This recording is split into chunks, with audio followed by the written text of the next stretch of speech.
So solar, solar, solar. Let's give you guys an update on our solar situation. Pretty much from the time they're able to like form a fist and hold a phone, people give little kids phones, and I just don't want to contribute to that in any way. I don't know if anybody will understand how big of a deal that just was for me. Let's see them. Oh, they're so pretty. Yep. So I guess I should give a little bit of an explanation. This week especially, whether or not it's shown up in the vlogs has been kind of stressful.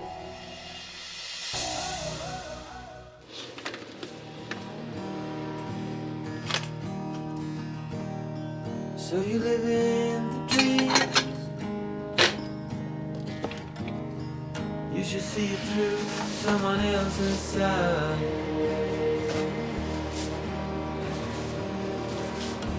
Another cipher to break, while the grass grows underneath my feet. It is such a pretty freaking day. I think we're supposed to get some more rain, but I'm gonna enjoy the sunshine while we have it. It feels lovely out here, and the dogs are frisky. But I want to show you guys something. So I've been doing a little bit of improvement stuff whenever I have the time on my Tacoma, my pickup truck. I love this truck. I've done a lot to it. It looks very different from how it looked when I first bought it. But back in the day, whenever I first started changing things, I wanted to change the headlights, and I didn't have the money to buy like new fancy ones. So I'll show you what the old ones looked like. They're the original OEM headlights that came on the truck, and we just like modified some things and changed some things to try to make it work. And then I'll show you the new ones. Big improvement. My old headlights worked while they worked, but they were getting pretty old and pretty tired. It was definitely time to upgrade to something a little bit nicer, and you'll see the improvement is marked. Okay, well, I was going to show you guys the old headlights, but I guess Stuart took the initiative last night and took out the trash, including the old headlights. So I'll insert a picture into the frame here so you can see what they looked like, because I did take a before picture, and then I'll show you what the new headlights look like.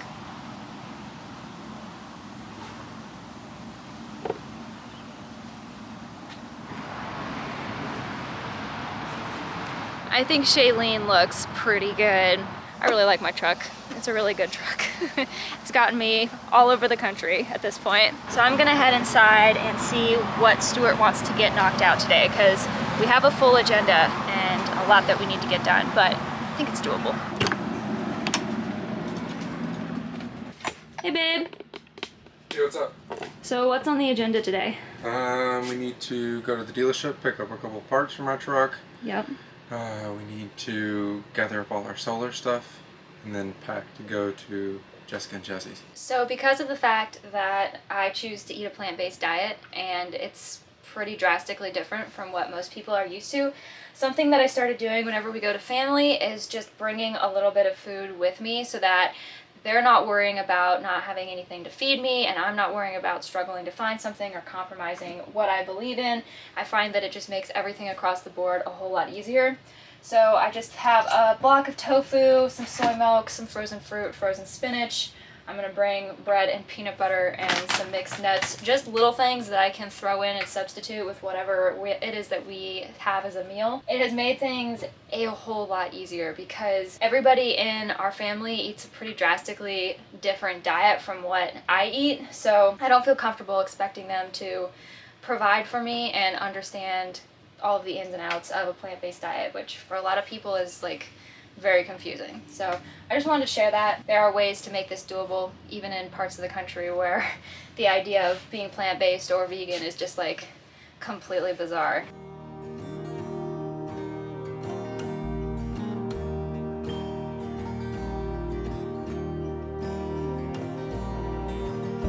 No wonder you got a pure heart, kind of honesty that will always.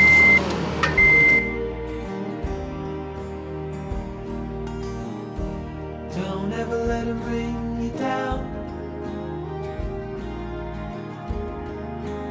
What a terrible thing to say.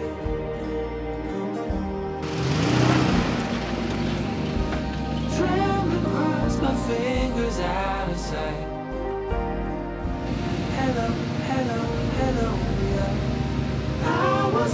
lost inside a maze of night.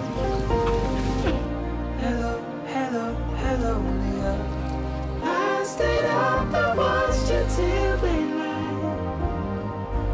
Hello, hello, hello, Leah. Hello, hello, hello, Leah.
So I have been spending the morning helping my sister-in-law Jessica, spending time with our little nephew Austin, who is almost 2 years old and just so bright and so funny and so clever and just a joy to be around.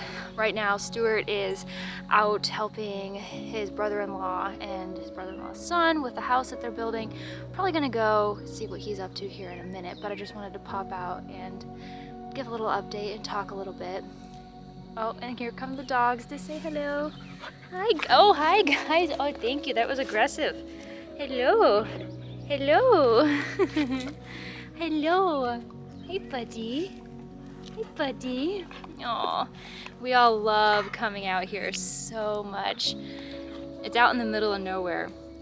Very rural, very remote. It feels so good to be just away from people. Really. The dogs love it and we love it, and being able to be close to family and spend time with family is such a blessing. I don't know how much of the day-to-day hustle and bustle I'm gonna be really sharing here, just because I want to be able to enjoy being with family and spending time with everyone, and also I don't want to put my nephew on camera too much, just because I feel like kids nowadays are so oversaturated on social media. Like, they're overexposed on social media pretty much from the time they're able to like form a fist and hold a phone. People give little kids phones, and I just don't want to contribute to that in any way. I want to let my nephew be a kid. They're doing such a great job just letting him be a kid and enjoy being a little boy and exploring and playing and having fun. And I don't want to put too much of that on social media. Like, I just feel like some things shouldn't be shared, if that makes sense. And I'm very cautious about sharing children on social media, just because of everything that I know about, just with the overexposure and the kinds of people that are on the internet and that go after kids. So I'm probably not going to share too much of him or too much of our day-to-day here. Just little snapshots here and there, so that we can kind of just preserve the specialness of being in the moment and being a kid and not having everything put on the internet. I don't know if that all makes sense. I hope it does, but maybe I'll go see what Stuart's up to now, because I think he's starting to get into the weeds of wiring the house. And I don't know how much he knows about electrical, so it's going to be fun to see how much he can figure out.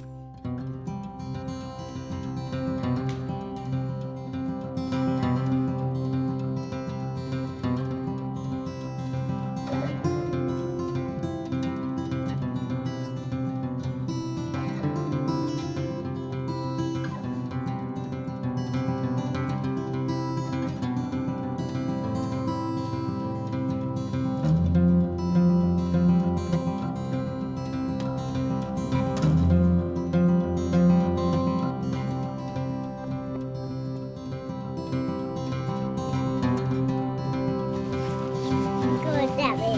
Hey, going that way. Fire department.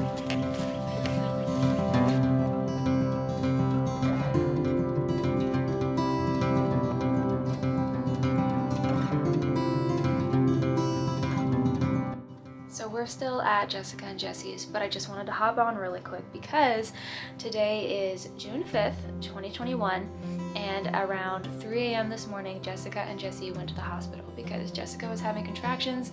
They were close enough together, and even though she was due to have a C-section on Tuesday, they needed to go. It was time. And so baby Tyson House is going to be coming into the world today, tomorrow, at some point, but very, very soon. And we're all just super excited to meet him. Austin's gonna have a new baby brother. Everybody is so excited. The energy in the house is just high right now, and I wanted to hop on and get this recorded just because it's a big deal. It's a really happy day. Apparently that's too much garlic seasoning and everything. Garlic and bay.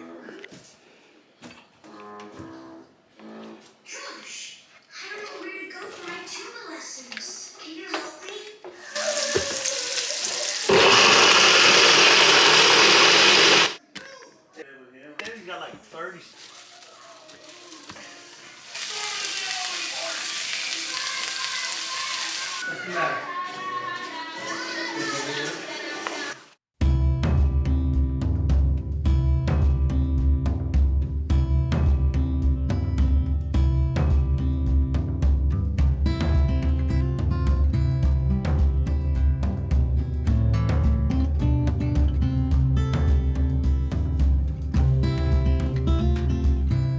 I don't know if anybody will understand how big of a deal that just was for me.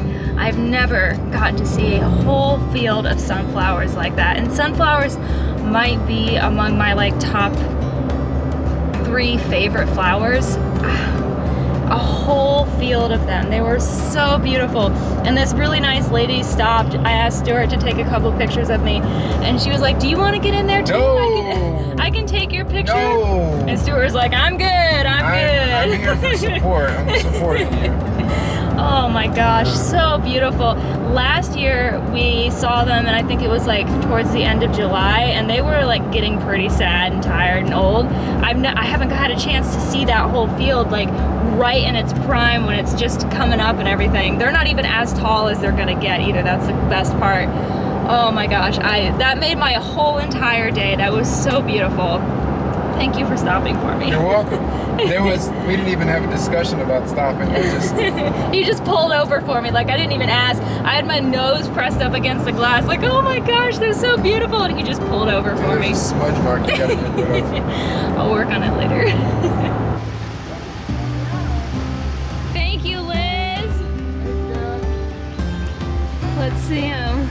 Oh, they're so pretty. Yep. So I guess I should give a little bit of an explanation as to why we are just suddenly next to that gorgeous field of sunflowers, why Stuart's mom was handing us tomatoes over their backyard fence, and why my hair and everything looks the way that it does. We decided to make a little bit of a day trip to see Stuart's parents for lunch, and then to spend the afternoon/evening with Stuart's brother and sister-in-law and their 2 little kids, and it's been an absolute blast.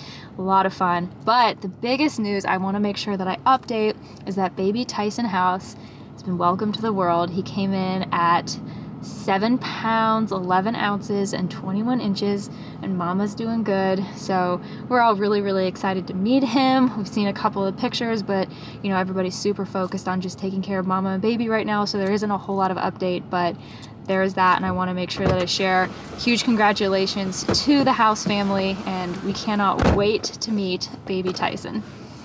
You know what's funny about Tyson is that my mom said that Austin basically named him. They were going through names, and they were saying all these different names back and forth, and Austin was like, "Tyson? Is Tyson?" You just picked it? He's like, "Yeah, Tyson. It's Tyson." Oh.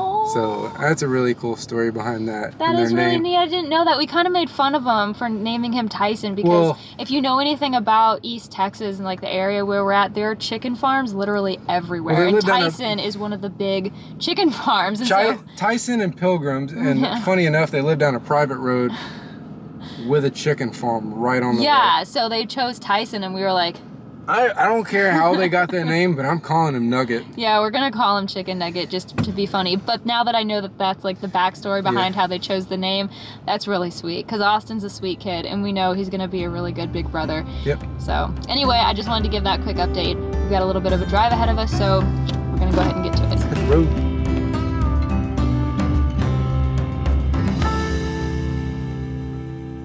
solar. Let's give you guys an update on our solar situation. I think the first thing that we need to address is the battery situation. So in the last video, you saw the batteries that we had. Those are not actually going to be the batteries that we're going to be using because we learned something, and this is why it is so important to do as much research as you possibly can. And even with as much research as we did, we still kind of got something a little bit wrong. It's not the end of the world, but it's a good thing that we figured it out before we got out there and we're relying on these batteries. Because basically, as it's been explained to me by that handsome man right there, the batteries that we bought, although they were AGM batteries, which is just Absorbed glass mat. a good thing for solar, they aren't intended to be used constantly every single day, day in and day out, power levels dropping and raising and being charged and lowered and so on.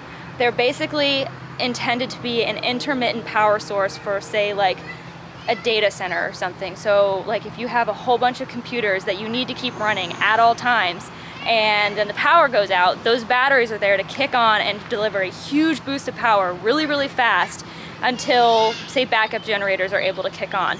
But they're only designed to be able to do that for a little bit, and they don't have very many cycles in them, meaning they can't be like, the charge that they have can't be lowered and then brought back up very many times. They're not designed for it.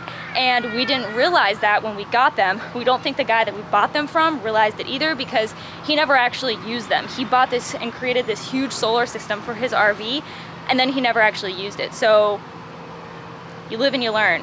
We ended up getting some different batteries. The batteries that we were originally going to go with, they're Duracell lead acid batteries, which plenty of people use lead acid batteries for off-grid solar systems, and they work just fine, and I'll show you that. But I just say all of this because it really goes to show, like I said, how important it is to do your research and your due diligence, and just even when you do that, sometimes you get things wrong, but I don't think it's going to be the end of the world. Enough about all that, let's show you what we have here because I think it looks really nice and I'm really excited about it. So these are the new batteries that we got, the Duracell lead acid. We have 4 batteries, which means we'll have 430 amp hours at 12 volts. So this is what's going to be storing the power that the solar panels are delivering to our RV.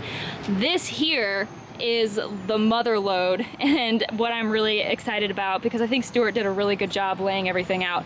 I'm not going to get into all the minutia because even I don't fully understand it, and I don't think we'll be in a position to do like a how-to of solar until way down the line. But basically, this is your control panel that manages all the power coming from the solar panels, going to the batteries, going into your RV, so on and so forth. There's a lot of money in this one little panel that we've created, and a lot of math, and I'm really honestly super impressed that Stuart's been able to figure it all out, because I would have been completely lost in the sauce. So like I said, someday down the line when we're much more familiar with solar, we'll be able to like do a how-to for all this stuff maybe, but that's not going to be now. I understand our system. I don't understand every system. It's honestly really, really cool if you think about it. It just makes my head hurt to think about it too much. So this is our current setup, and we're about at the point where we're gonna like get everything situated and then test it all out to make sure like everything's good to go. We're gonna do that quite a bit before we leave, but we're gonna have the ability to do more than I thought that we were going to be able to do when we originally talked about going off grid. So it's pretty cool. When we originally started talking about this whole summer idea of getting out and away and just kind of recharging, I thought it was gonna be like kind of a step up from tent camping, only because we'd be in a trailer. But in reality, it's gonna be pretty sweet, and I'm really looking forward to it.